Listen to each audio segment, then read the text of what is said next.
नमस्कार, मी साटम. उद्या परत एकदा एल क्लासिको असणार आहे, ती म्हणजे भारत विरुद्ध पाकिस्तान. पण इंटरेस्टिंग गोष्ट काय माहितीये का, मागच्या वेळेला ज्या वेळेला भारत विरुद्ध पाकिस्तान झाली होती त्यावेळेला एक इंटरेस्टिंग गोष्ट पुढे आली होती, ती म्हणजे स्पिरिट ऑफ क्रिकेट किंवा स्पिरिट ऑफ गेम किंवा एकंदरीतच खेळ आणि त्याबद्दलचा आलेला सन्मान आदर प्रत्येक खेळाडू बाबतीतला. त्यावेळेला असं वाटत होतं पाकिस्तानला की पाकिस्तानचं केवढं मोठं नुकसान आपण केलंय, ते हात मिळवला नाही मॅच संपल्यावर किंवा टॉसच्या वेळेला. त्यामुळेच तर बघा, एकंदरीत मी तुम्हाला सांगतो की क्रिकेट हा खूप जास्त मर्यादित गोष्ट आहे एकंदरीत खेळाची जी व्याख्या पाहिलात ना तर. पण याच खेळामध्ये अजून खूप साऱ्या इंटरेस्टिंग गोष्टी येतात. त्यापैकी सर्वात मोठी गोष्ट येते ती म्हणजे ऑलिम्पिक्स.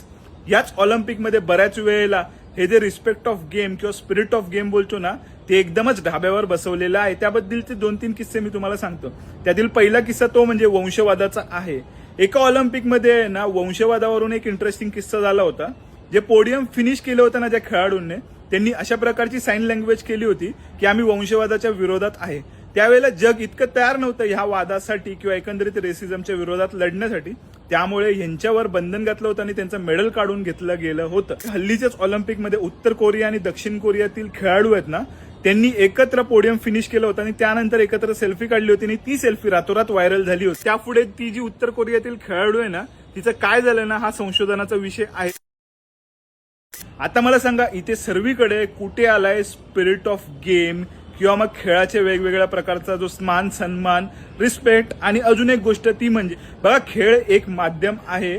आपले वेगवेगळ्या प्रकारचे विषय असतात ना ते मांडण्याचा, आणि त्या विषयांपासून होणारा जो आपल्याला त्रास असतो ना त्यापासून लांब जाऊन काहीतरी एक मनोरंजनाचं साधन म्हणून त्या गोष्टीला वापर केला जातो. म्हणजे ही दुधारी तलवार आहे. म्हणजे केलं तरी मान्य, नाही केलं तरी मान्य, आणि उलटी सुद्धा आहे. केलं तरी अमान्य आणि नाही केलं तरी मान्य.